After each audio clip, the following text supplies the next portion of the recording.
8월 8일 월요일입니다. 주일은 잘 보내셨습니까? 선포된 말씀을 붙잡고 세상 가운데서 한 주간 동안 말씀을 구체적으로 삶의 자리에서 실천하시기 바랍니다. 함께 묵상할 말씀은 창세기 4장 1절에서 15절입니다. 아담이 그의 아내 하와와 동침함에 하와가 임신하여 가인을 낳고 이르되 내가 여호와로 말미암아 득남하였다 하니라. 그가 또 가인의 아우 아벨을 낳았는데 아벨은 양치는 자였고 가인은 농사하는 자였더라. 세월이 지난 후에 가인은 땅의 소산으로 제물을 삼아 여호와께 드렸고 아벨은 자기도 양의 첫 새끼와 그 기름으로 드렸더니 여호와께서 아벨과 그의 제물은 받으셨으나 가인과 그의 제물은 받지 아니하신지라. 가인이 몹시 분하여 안색이 변하니 여호와께서 가인에게 이르시되 내가 분하여 함은 어찌 됨이며 안색이 변함은 어찌 됨이냐. 내가 선을 행하면 어찌 낯을 들지 못하겠느냐. 선을 행하지 아니하면 죄가 문에 엎드려 있느니라. 죄가 너를 원하나 너는 죄를 다스릴지니라. 가인이 그의 아우 아벨에게 말하고 그들이 들에 있을 때에 가인이 그의 아우 아벨을 쳐 죽이니라. 여호와께서 가인에게 이르시되 내 아우 아벨이 어디가 있느냐. 그가 이르되 내가 알지 못하나이다. 내가 내 아우를 지키는 자이니이까. 이르시되 내가 무엇을 하였느냐. 내 아우의 핏소리가 땅에서부터 내게 호소하느니라. 땅이 그 입을 벌려 내 손에서부터 내 아우의 피를 받았은즉 내가 땅에서 저주를 받으리니 내가 밭을 갈아도 땅이 다시는 그 효력을 내게 주지 아니할 것이요 너는 땅에서 피하며 유리하는 자가 되리라. 가인이 여호와께 아뢰되 내 죄벌이 지기가 너무 무거우니이다. 주께서 오늘 이 지면에서 나를 쫓아내시온즉 내가 주의 낯을 배웁지 못하리니 내가 땅에서 피하며 유리하는 자가 될지라. 물은 나를 만나는 자마다 나를 죽이겠나이다. 여호와께서 그에게 이르시되 그렇지 아니하다. 가인을 죽이는 자는 벌을 7배나 받으리라 하시고 가인에게 표를 주사 그를 만나는 모든 사람에게서 죽임을 면하게 하시니라. 아멘. 먼저 오늘 본문의 내용을 간단히 요약해서 말씀드리면요. 선악과를 따먹음으로 에덴 동산에서 쫓겨난 아담과 하와가 아들을 둘 낳았습니다. 첫째 아들은 가인이고 둘째 아들의 이름은 아벨입니다. 세월이 지나 가인과 아벨이 자라 철이 들면서 하나님께 제사를 드렸습니다. 지금으로 말하면 예배를 드린 겁니다. 가인은 농사를 짓는 사람이라 농작물로 제사를 드렸습니다. 아벨은 양을 치는 사람이라 양의 첫 새끼와 그 기름으로 제사를 드렸습니다. 그런데 두 사람이 똑같이 하나님께 제사를 드렸는데 하나님이 동생인 아벨의 제사는 받으시면서 형인 가인의 제사는 받지 않으신 거예요. 이건 하나님이 차별하시는 게 아니라 그 이유가 다 있으세요. 그건 좀 이따 구체적으로 살피겠습니다. 하여튼 거절 감정이라는 게 참 무섭죠. 이로 인해 가인이 몹시 분노했습니다. 안색이 변했습니다. 그러다가 결국 그 분노를 다스리지 못하고 동생 아벨을 쳐 죽였습니다. 하나님이 물으십니다. 가인아, 내 아우 아벨이 어디 있느냐? 하나님은 지금 다 아시고 물으시는 거예요. 네가 네 죄를 알렸다. 회개해라. 그런 뜻이에요. 그러나 가인은 회개하지 않고 하나님에게 마저 숨기고 핑계합니다. 내가 알지 못합니다. 내가 내 아우를 지키는 자이니까. 결국 어떻게 됐습니까? 하나님은 살인죄를 저지른 가인을 벌하십니다. 이것이 오늘 본문의 간략한 내용입니다. 저는 오늘 이 본문 말씀을 청지기의 시각으로 한번 살펴보려고 합니다. 그래서 우리가 청지기로서 우리가 잘 드려야 할 것과 다스려야 할 것, 지켜야 할 것이 무엇인지 몇 가지 생각해 보도록 하겠습니다.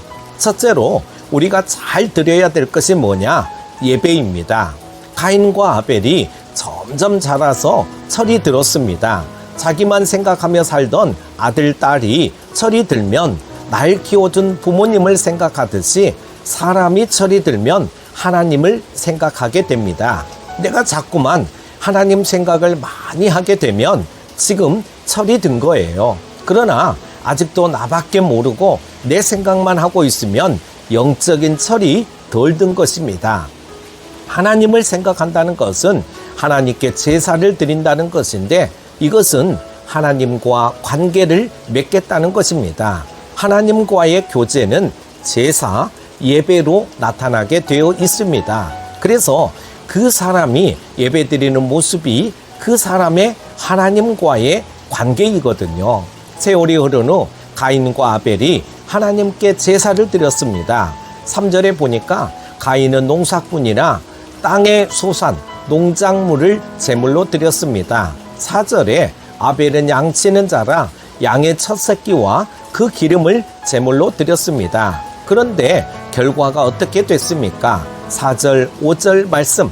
아벨은 자기도 양의 첫 새끼와 그 기름으로 드렸더니 여호와께서 아벨과 그의 제물은 받으셨으나 가인과 그의 제물은 받지 아니하신지라. 가인이 몹시 분하여 안색이 변하니. 하나님께서 아벨과 그의 제물은 받으셨으나 가인과 그의 제물은 받지 않으셨다. 여러분, 여기서 우리가 깨닫게 되는 교훈이 무엇입니까?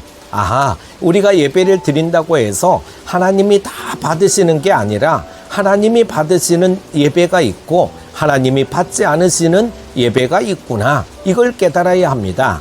하나님이 기뻐하시는 예배가 있고 기뻐하시지 않는 예배가 있다는 거예요. 죄송하지만 우리가 똑같은 장소에서 예배를 드리지만 하나님이 똑같이 예배를 받으실 거라고 생각하면 그건 오산입니다. 누구의 예배는 받으시지만 누구의 예배는 받지 않으실 수도 있다는 거예요. 주일에 교회에 와서 예배를 드리기만 하면 받으신다? 아니에요. 그러면 왜 하나님이 가인의 제사는 받지 않으시고 아벨의 제사만 받으신 것입니까? 어떤 분은 해석하기를 가인은 농산물을 드렸고 아벨은 양을 드렸는데 하나님께 제사할 땐 양을 드려야지 농산물을 드려서 안 받으신 거다. 하나님 말씀대로 제사해야 받으신다. 그렇게 해석하시는 분이 있는데 아닙니다. 그건 몰라서 하는 소리죠. 구약의 제사법에 보면 양이나 염소, 소만 드리는 게 아니라 하나님께 농작물을 드리는 소제도 있었습니다. 그러니까 아벨이 드린 제물이 양이라서기보다는 히브리서 11장에 보면 아벨은 믿음으로 가인보다 더 나은 제사를 하나님께 드렸다 그랬습니다. 히브리서 11장 4절 말씀 보면은요, 믿음으로 아벨은 가인보다 더 나은 제사를 하나님께 드림으로 의로운 자라 하시는 증거를 얻었으니 하나님이 그 예물에 대하여 증언하심이라. 그가 죽었으나 그 믿음으로서 지금도 말하느니라. 믿음으로 아벨은 가인보다 더 나은 제사를 드렸다. 사랑하는 큐티 가족 여러분, 우리는 예배에 관해서 잘 알아야 됩니다. 똑같이 예배를 드려도 하나님 중심의 믿음의 예배가 있고 자기 중심적인 예배가 있습니다. 하나님은 정말 하나님 중심으로 하나님을 생각하며 하나님께 정말 감사해서 드렸던 아벨의 믿음의 예배는 기쁘게 받으셨습니다. 그러나 여러분, 그런 예배 있죠. 예배 안 드리면 괜히 마음이 찜찜해서 내 마음 개운하자고 드리는 예배 안 드리면 하나님께 벌 받아서 교통사고 당할까봐 두려워서 드리는 예배, 그냥 아무 생각 없이 주일이면 교회 와서 습관적으로 형식적으로 드리는 예배, 이런 예배 하나님이 받지 않으십니다. 큐티 가족 여러분, 예배는 초점이 중요합니다. 우리의 마음의 중심이 가장 중요해요. 온통 우리의 마음이 하나님께 가 있고 하나님만 바라보는 예배, 내 마음에 온통 하나님 생각으로만 가득한 예배, 그런 예배를 하나님이 기뻐하시고 받으시는 것입니다. 저는 오늘 저와 여러분이 다른 건 몰라도 예배에서만은 실패하지 않길 바랍니다. 또 하나, 왜 가인의 예배는 받지 않고 아벨의 예배만 하나님이 받으셨느냐?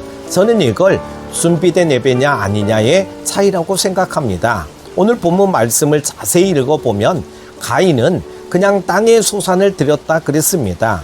그러나 아벨은 양의 첫 새끼와 그 기름을 드렸다고 그랬습니다. 뭔가 첫 새끼, 그 기름, 이걸 강조해서 보여주고 있는 것 같거든요. 아벨은 자신이 기르는 양 중에 그냥 괜찮은 것 한 마리 잡아서 하나님께 제사를 드린 게 아닙니다. 하나님께 드리기 위해서 특별히 양의 첫 새끼를 드리면 제일 좋겠다, 미리 생각을 하고 준비를 해서 드렸다는 겁니다. 사랑하는 큐티 가족 여러분, 하나님은 준비된 예배를 기뻐 받으십니다. 준비된 예배로 하나님을 만나러 나오십시오. 헌금도 교회에 와서 지갑 열어서 헌금하는 게 아니에요. 미리 준비하세요. 성경 찬송도 토요일에 자기 전에 미리 딱 준비해 놓고, 주일에 교회 입고 갈 옷도 미리 준비해 놓고 준비된 예배를 드리십시오. 토요일부터 온전히 마음의 생각과 초점이 주일 예배에 가 있어야 돼요. 사랑하는 큐티 가족 여러분, 하나님께 준비된 예배로 영광 돌리는 그런 참된 예배자들 다 되시기를 축복합니다.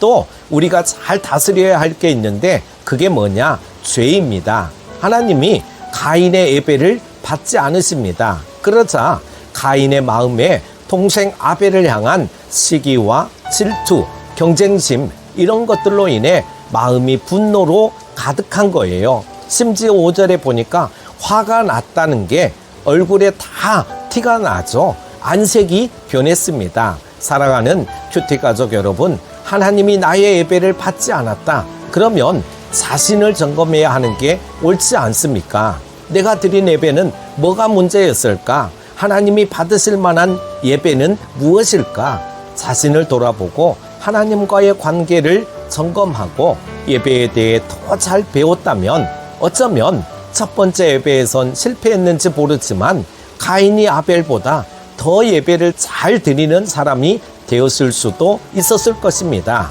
그런데 가인은 하나님과 자신의 관계를 점검하지 않고 그 탓을 아벨에게만 돌리는 거예요.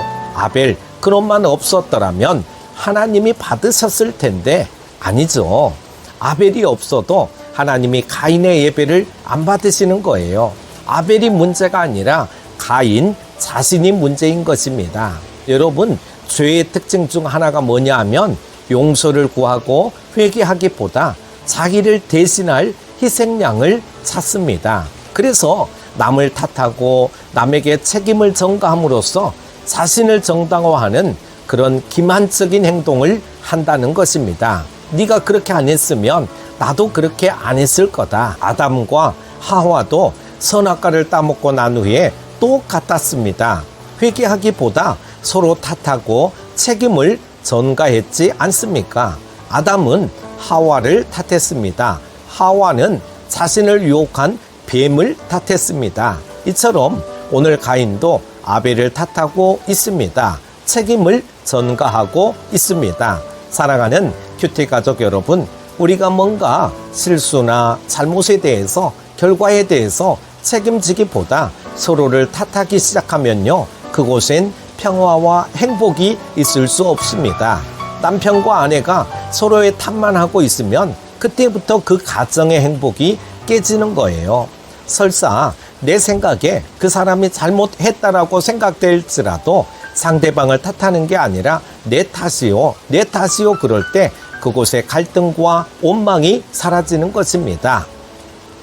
가인의 안색이 변하니까 하나님이 그걸 보시고는 네가 안색이 변하는 게 어찌미냐 그러시면서 가인에게 경고를 주십니다. 7절 말씀, 네가 선을 행하면 어찌 낯을 들지 못하겠느냐. 선을 행하지 아니하면 죄가 문에 엎드려 있느니라. 죄가 너를 원하나 너는 죄를 다스릴지니라.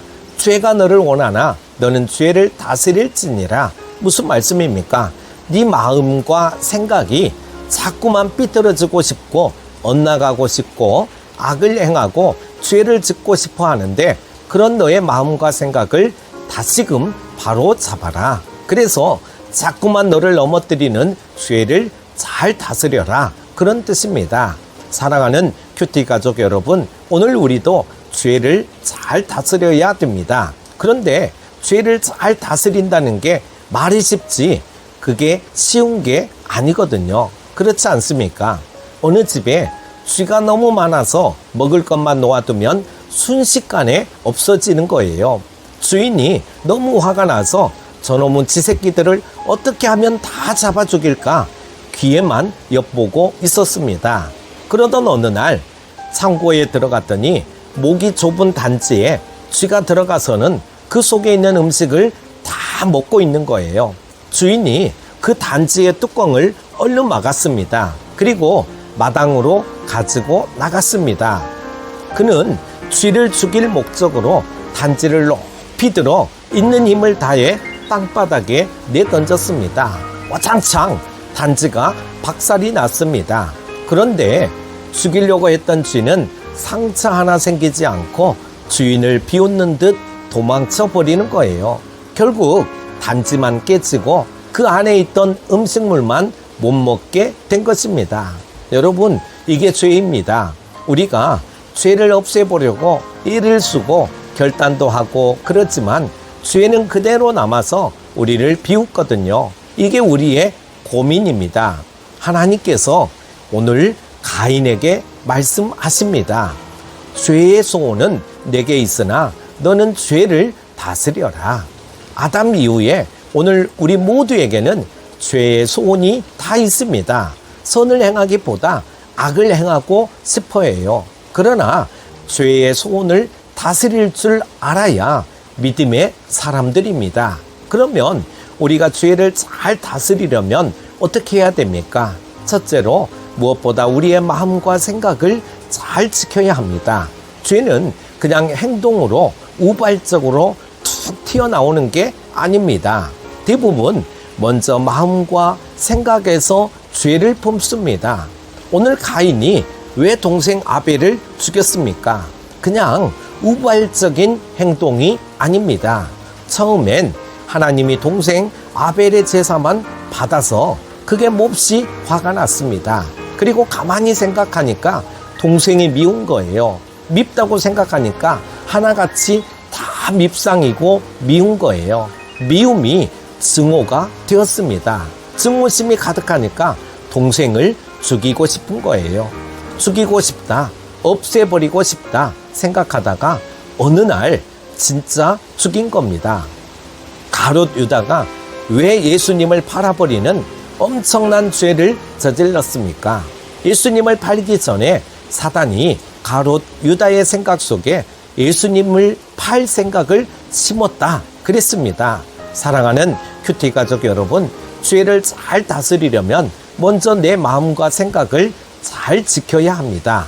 내 마음과 내 생각 속에 죄된 마음, 악한 생각이 들어올 때 그것을 단호하게 거부하십시오. 이게 하나님이 기뻐하시지 않는 생각이다 그러면 그걸 단호하게 거부하고 예수님 이름으로 쫓아내셔야 합니다. 예를 들어 시어머니가 너무 미운 거예요. 밉다, 밉다, 밉다. 사람을 미워하는 건 죄입니다. 그리고 하나님이 기뻐하시지 않는 생각입니다. 그렇죠. 그러면 기도하시면서 쫓아내야 합니다. 예수 이름으로 명하노니 미워하게 하는 생각아 떠나가라. 나로 미워하게 하는 생각을 찾고 싶는 마귀야 떠나가라. 쫓아내셔야 돼요. 시어머니가 나를 이렇게 힘들게 하시니까 내가 미워하는 건 당연하다 그러면서 마음의 생각을 자꾸 품고 있으면 그곳에 마귀가 틈타는 겁니다. 둘째로 좀 더 적극적인 방법으로 우리가 죄를 잘 다스리려면 무엇보다 하나님이 하시는 말씀을 귀 기울여 듣고 자꾸 말씀의 다스림을 받으면 죄의 다스림을 받지 않게 되는 것입니다. 오늘 가인이 죄가 너를 원하나 너는 죄를 잘 다스려라. 조금만 하나님의 말씀에 귀 기울이고 조심했다면 살인은 하지 않았을 것입니다. 사랑하는 큐티 가족 여러분, 매일매일 말씀을 읽고 묵상함으로 말씀의 다스림을 받으십시오. 늘 내 생각을 하나님께 맞추고 하나님께 집중하려고 힘써 보십시오. 그러면 우리 안에 일어나는 죄의 소원을 다스릴 수 있습니다. 오늘 저는 저와 여러분이 올해 남은 한 해도 죄에 끌려다니는 사람이 아니라 죄를 다스리는 사람이 되길 바랍니다. 마지막으로 우리가 잘 지켜야 할 것이 있습니다. 그게 뭐냐? 자리를 잘 지켜야 합니다. 가인이 동생 아벨을 쳐 죽였습니다. 하나님이 다 아시고 오셔서 가인에게 물으시는 거예요. 가인아, 내 아우 아벨이 어디 있느냐? 9절 말씀, 여호와께서 가인에게 이르시되 내 아우 아벨이 어디가 있느냐? 어디 있느냐? 내 아우 아벨이 어디 있느냐? 그가 이르되 내가 알지 못하나이다. 내가 내 아우를 지키는 자니까. 사랑하는 큐티 가족 여러분, 가만히 보면 하나님은 죄를 범한 자들에게 항상 그 자리를 물으시는 것 같습니다. 오늘 가인에게는 내 아우 아벨이 어디 있느냐 물으십니다. 선악과를 따먹었던 아담에게는 아담아, 내가 어디 있느냐? 자리에 대해서 물어보십니다. 시편 1편은 우리에게 복 있는 사람은 이렇다라고 말씀합니다. 복 있는 사람은 악인의 꾀를 쫓지 않고 죄인의 길에 서지 않고 오만한 자의 자리에 앉지 않는다. 이렇게 말씀을 하고 있습니다. 죄인의 길, 오만한 자의 자리 안 된다. 여러분, 자리가 중요합니다. 저는 여러분들이 자리를 선택할 때 죄인의 길에 서지 않고 오만한 자의 자리에 앉지 않을 뿐만 아니라 하나님이 기뻐하시는 자리에 늘 있기를 바랍니다.